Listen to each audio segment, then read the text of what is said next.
ભરૂચ જિલ્લાના અંકલેશ્વર તાલુકામાં આવેલી પાનોલી જીઆઈડીસી રવિવારની વહેલી સવારે પ્રચંડ ધડાકાઓ અને આગની જ્વાળાઓથી ઢંઢની ઉઠી હતી.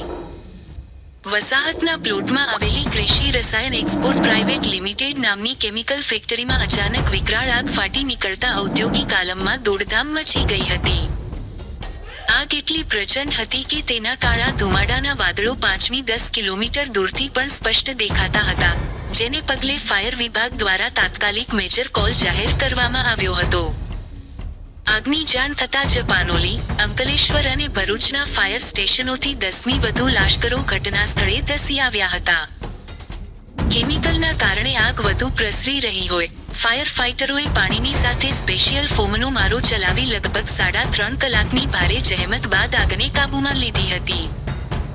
જો કે સદનસીબે રવિવારની રજા હોવાથી કંપનીના પ્લાન્ટમાં કર્મચારીઓની હાજરી અત્યંત ઓછી હતી, પરિણામે કોઈ જાનહાનિ થઈ નથી. જો કે આગ દરમિયાન થયેલા જોરદાર વિસ્ફોટોને કારણે આસપાસના રહીશોમાં ફાળ પડી હતી અને સાવચેતીના ભાગરૂપે પાડોશી ઉદ્યોગોને પણ એલર્ટ કરી દેવાયા હતા.